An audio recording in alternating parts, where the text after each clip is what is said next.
People, DG, I'm back again. YouTube's Lucas Torreira and them things. Now, Arsenal, not just Arsenal, but specific to my club, Arsenal, Chelsea and United have been linked with Paul Mitchell.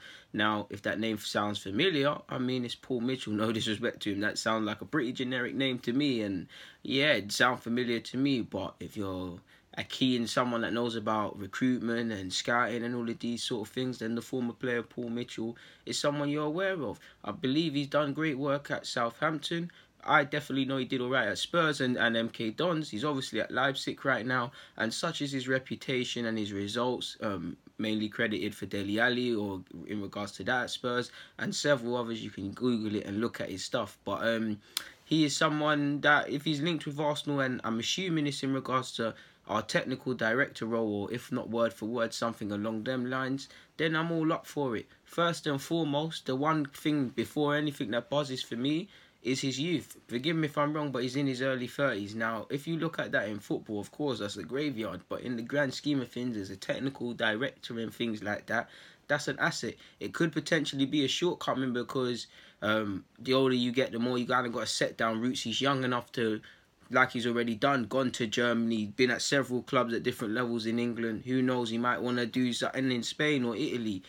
Similar to Pep, you'd think it's the time's gone where managers or whatever are going to stay one place for time. It's constant moving. So he might want to try new experiences. So in terms of longevity at our club, how long realistically would we get? But by the same token of that, Arsenal, to get us back to what I would love to see being spoken about of Liverpool this season and City for the last however long Pep's gone there and been building the mad thing, to get to that, it's going to take a lot of time. He's got youth on his side, so he's got the longevity and the energy required to go out and find these targets and liaise with Gooner and complete dossiers, or assemble a team to go out and do these things, to help us improve in that, to help us find players before it becomes a bidding war and a fire sale and we're throwing bands that we haven't got really and truly, and try and do our sort of system. We know, just away from the scouting thing, to rebuild us to get back to that level, it's going to take time. So we need experience, and it doesn't matter about age, people, but we need experience, but we also need longevity. So in terms of that, I'm all up for it.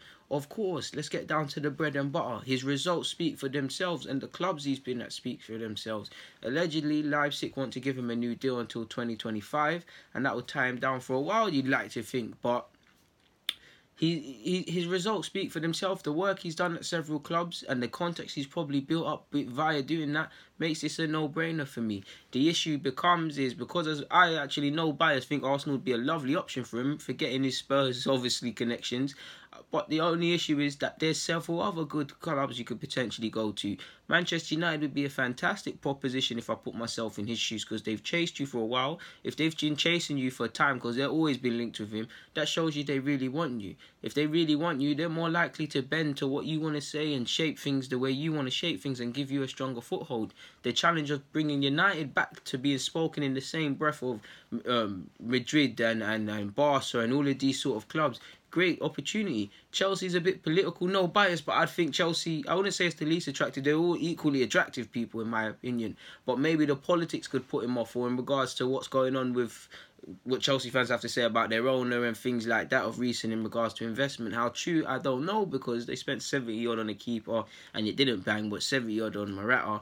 But people question Roman Abramovich's hunger, so that's just me as a fan looking in. But again, you look at Chelsea and what they're doing at youth level, and again, we know they loan out several players, but in regards to that dynamic, going there, seeing how it works, and learning and building more connections could be an equally attractive thing to him.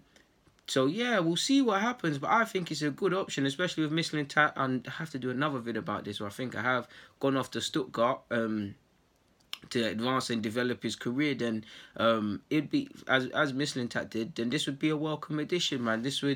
We need this week. Like I said, we need to be getting advantage of finding players in God knows whatever country before other people, because everybody's looking everywhere now. We don't, to be honest, you could be a lazy football club. Like, obviously, I could take over Arsenal right now and say, do you know what, scouts? I don't even want you to be unique and things, you know. Just find out where them Spurs scouts, United scouts, what tournaments they're going, what games they're watching, and just go there. Just go there purely because they're going there. Just find out, just make friends with the security guards.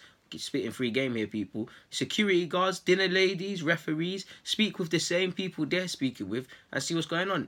That's how it works, people. That is literally how football is nowadays. Everyone, don't get twisted, has individual targets, but you'd be stupid not to look at a player. If United want them, if Liverpool want them, if Arsenal want them, we're all similar stature clubs trying to advance. So scouting players has been easy. It's also very hard, but same way it's very easy. It's harder for us is because the issue now becomes is when we source these targets, getting it done.